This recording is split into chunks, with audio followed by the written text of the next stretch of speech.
Le lundi 23 novembre 2020, la CSTB a organisé une conférence publique pour réaffirmer sa participation à la 3e édition des élections professionnelles nationales et dénoncer l'intrusion illégale de la Sénat et le recours frauduleux au vote électronique.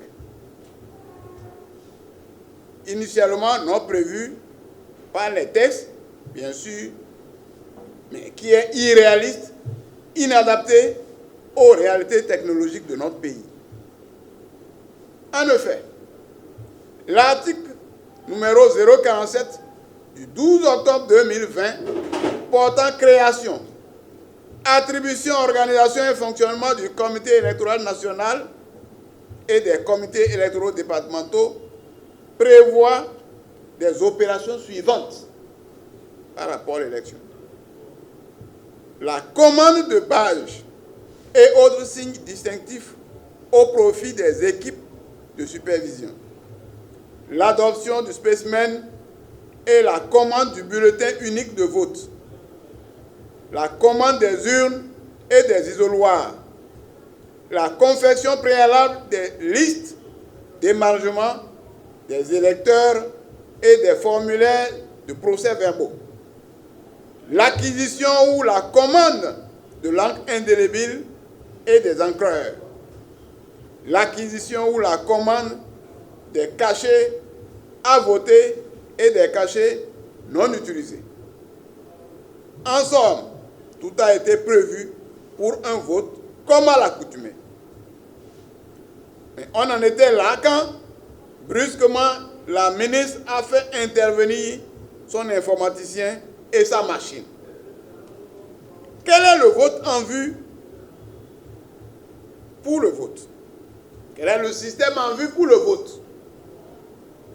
Il s'agit de faire voter les travailleurs salariés à partir de leur téléphone Android par Internet. Ils se connecteront à une plateforme et seront identifiés par leur numéro de téléphone préalablement affiché par la liste électorale. Chacun restera donc chez lui et émettra son vote qui sera récupéré par un ordinateur qui fera la compilation et donnera le résultat que la ministre va proclamer. Cette plateforme à laquelle on se connectera et qui est seule à donner les résultats est pilotée par une agence logée à la présidence et sous la supervision du chef de l'État. Quels sont les éléments de ce système qui ne le rendent pas crédible? 1. Exclusion de fait d'une bonne partie des travailleurs. 2. Violation de la confidentialité des données personnelles du votant et du vote.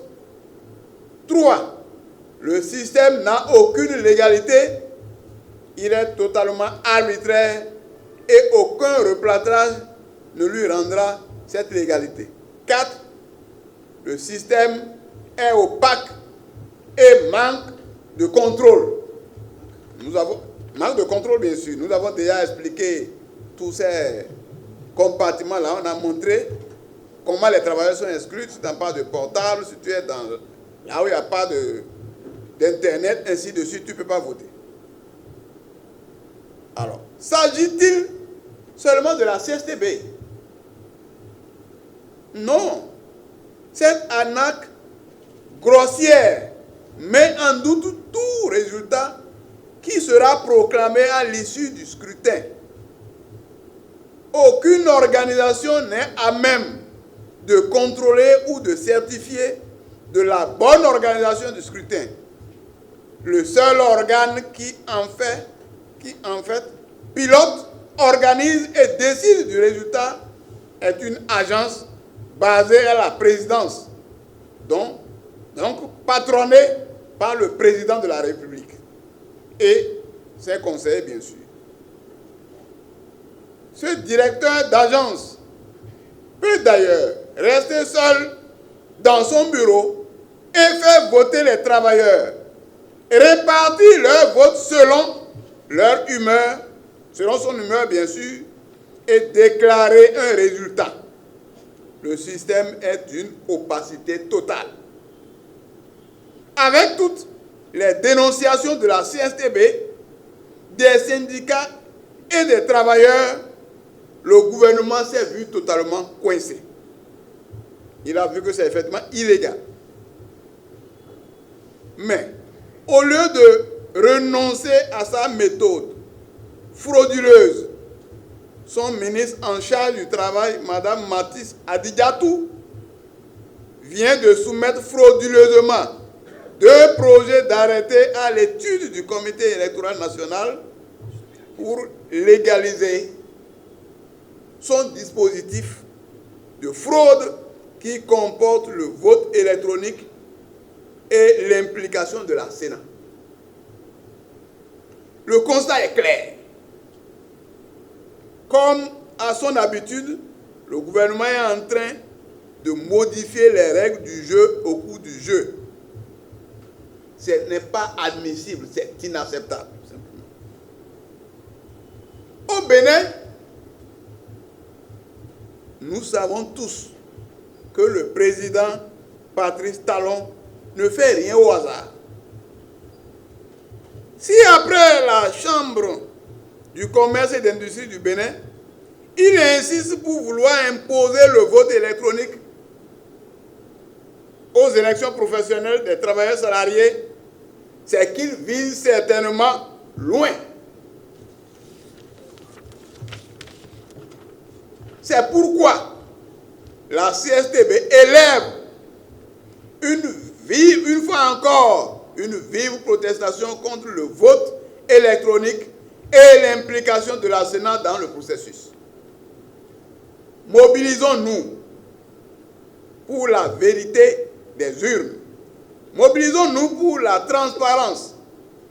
Gagnons la bataille de la crédibilité contre un simulacre d'élection, afin qu'émergent des centrales syndicales véritablement représentatives et combatives. Non à la nomination des représentants des travailleurs par le gouvernement Talon.